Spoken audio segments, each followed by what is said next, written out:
You ever have one of those moments where your gut tells you something's off, but you just can't quite put your finger on it? That's exactly how this story started. I never imagined it would spiral into a full-blown federal investigation featuring security footage, a government official, and one of the most shameless HOA Karens the neighborhood's ever seen. She thought she could steal from me and get away with it. But what she didn't know was that someone was already watching her every move. It all started about 3 weeks ago. I'm a retired Navy mechanic, 30 years of service, and now I live in a small, quiet cul-de-sac in a suburban neighborhood just outside Jacksonville. The kind of place where the lawns are all the same length, the mailboxes are HOA approved, and folks wave at each other even if they secretly can't stand each other. You know the type. I moved in 5 years ago after my wife passed. It was just me and my Beagle Max. Every month, like clockwork, I get my pension check in the mail. Never had a problem before until this past April. I checked my mailbox one Tuesday morning and the envelope wasn't there. At first, I figured maybe it got delayed, no big deal. But 2 days later, still nothing. Now I'm not some paranoid old guy. I've dealt with my fair share of life's nonsense. But I also know how the government works. Pension checks don't just go missing unless someone messed up or someone messed around. I called the Postal Service. They confirmed it had been delivered on time. That's when I got that sinking feeling in my stomach. Something wasn't right, and that's when I started to notice the weird things. First, it was the way Karen, the HOA president, kept eyeing my porch like a hawk. Every morning she'd walk her little fluffy dog, Churro, past my house. At first, I thought it was just coincidence. But she always slowed down when she got near my mailbox, every single time. Second, she had this smugness about her that was hard to ignore. Like she knew something I didn't. Like she was enjoying some inside joke and I was the punchline. It's hard to explain, but I've seen that look before. Usually from people who think they're untouchable. Now let me explain a little about Karen.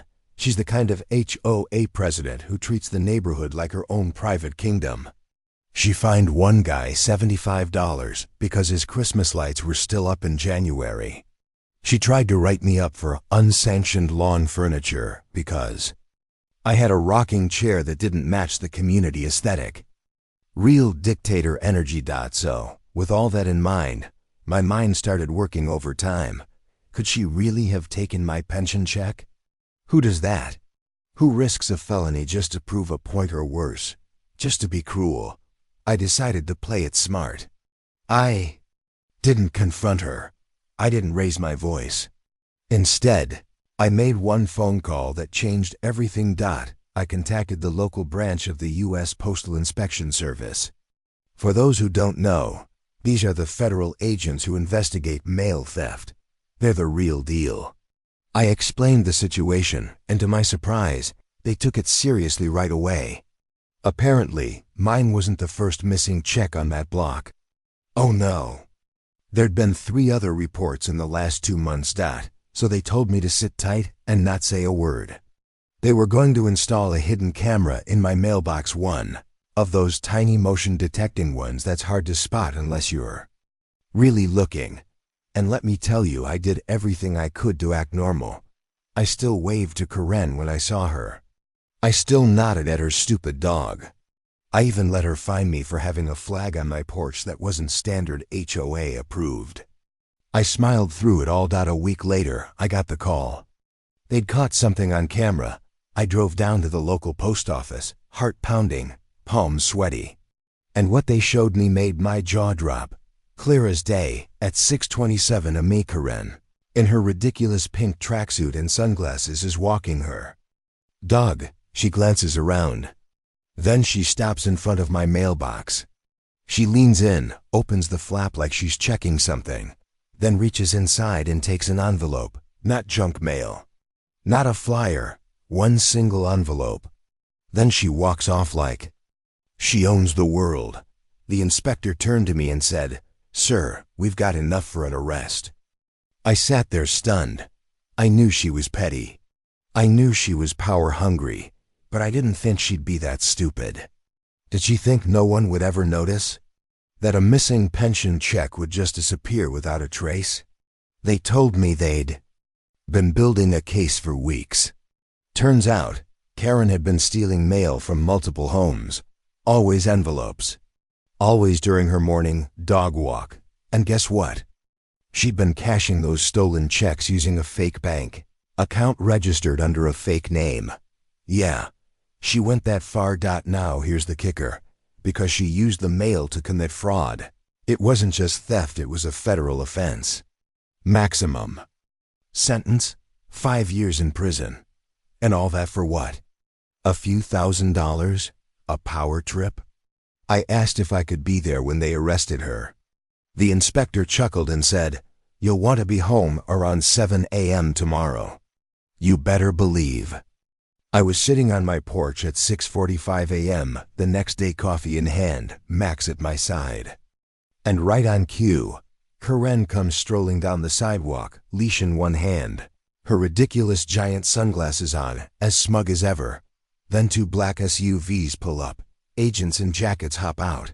One of them flashes a badge and says, "Karen Williamson? You're under arrest for mail theft and wire fraud." She looks around like it's a prank. Then she sees me. And for the first time ever, her face falls. No smugness. No control. Just panic. They cuff her right there on the sidewalk. Churro starts barking like mad. And all I can do is sip my coffee and smile. It wasn't just about the check. It was about respect. About boundaries. About people who think they can do whatever they want because they wear a name tag that says HOA president. But the story doesn't end there. Because what came next? The neighborhood's reaction, the lawsuits, the news vans. Karen's husband showing up at my door with a private request. Let's just say, she had more secrets than we thought. The morning Karen got arrested? Oh, that was just the beginning. After the black SUVs rolled off and Karen was taken downtown, the neighborhood practically exploded with gossip. I'm talking whispered conversations on front lawns, group texts flying, the HOA Facebook page lighting up like a Christmas tree. People who used to avoid me suddenly wanted to chat. And I don't mean polite neighborly hellos, I mean full-on confessionals. Turns out, Karen's grip on the HOA had been choking people out for years. She fined folks for leaving their garage door open too long.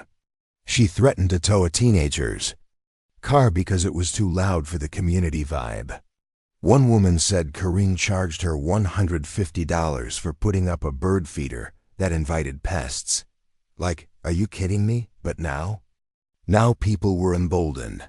Within 48 hours of her arrest, 4 families stepped forward and admitted they too had checks go missing. One elderly couple hadn't gotten their VA benefits in over 2 months. They thought it was a postal delay. Nope, Karen had swiped them. The post office inspector's case suddenly went from one stolen check to full-blown patterned mail fraud. And that's when the real storm hit.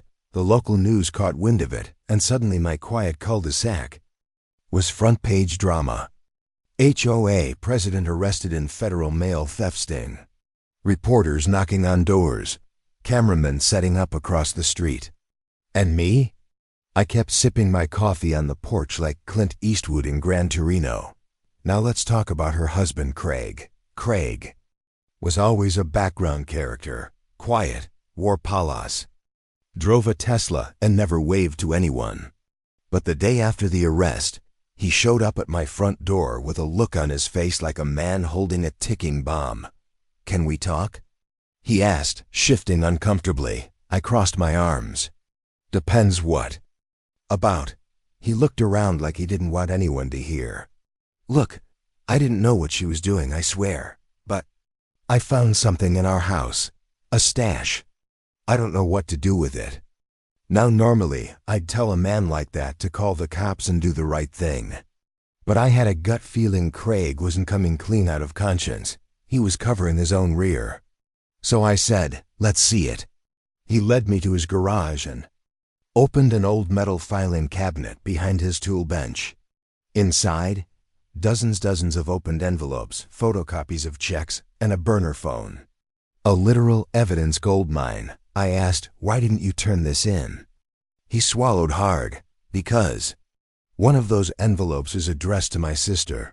She lives 4 doors down. Karen stole from her too. If this comes out, my family's torn apart." I paused. "Buddy, that ship has already sailed." Eventually, I convinced him to call the inspector himself. Told him if he wanted any hope of a lighter sentence, or at least to clear his own name cooperating, was his best move. And credit where it's due, he did. That evidence got turned in, and it expanded the case tenfold. Turns out, Karen had been stealing for 6 months. Not just mail, she also redirected packages using a stolen USPS master key, which is a federal offense by itself. She'd even opened a shadow bank account under her maiden name, used her mom's social security number, and laundered over $18,000 in stolen funds. And all from our quiet little HOA-run neighborhood. But the wildest part? She did it all just to prove she still had control. You see, Karen used to work as a regional bank manager before she retired under mysterious circumstances. According to Craig, she'd been let go for procedural issues, corporate speak for she did something sketchy, but they didn't want the PR hit. So when she moved into our neighborhood and got elected HOA president, it gave her the one thing she craved most: power, controlling the lawns, the colors of fences, the length of grass. Those were just appetizers. The real high? That came from knowing she could dip into other people's lives and they wouldn't even suspect her. But here's the thing about people who crave power that much: they always overreach. The trial was swift. With the mountain of evidence, her confession, yeah, she eventually cracked, and Craig's cooperation, she pleaded guilty to 4 counts of mail fraud, 2 counts of identity theft, and 1 count of misuse of postal service property. Sentenced to 4 years in federal prison. No plea deals. No probation. When the sentence was handed down, I sat in that courtroom. Not out of spite, but for closure. She wouldn't even look at me. After her sentencing, things changed in the neighborhood fast.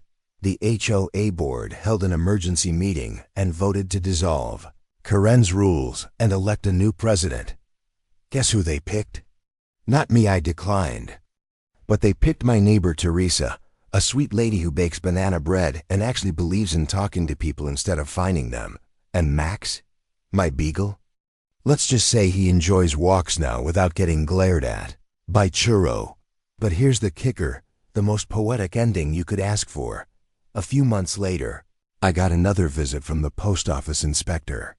He handed me a small envelope with a smile. Inside was a check, a refund for the full amount Karen stole from me, with interest. Plus, a formal letter of apology from the local postal branch for the delay in justice. He shook my hand and said, "Mr. Reynolds, just so you know, you helped us crack a statewide mail fraud ring. Karen's case led us to 2 other HOA-linked thefts in different counties. So yeah, Karen thought she was stealing from an old guy no one would notice. But what she didn't count on was that the old guy had spent 3 decades fixing aircraft carriers, managing high-pressure systems, and learning how to spot when something's off. And she sure as hell didn't know. The post office had eyes on her the whole time. So the next time your mail doesn't show up, don't just assume it got lost. Sometimes the people you trust the most, the ones who smile and wave and write HOA notices with fancy headers, they're the ones slipping envelopes into their designer handbags when they think no one's watching, but somebody's always watching. Whether it's the guy on his porch with a mug of coffee, or a federal inspector behind the scenes, waiting for the perfect moment to strike.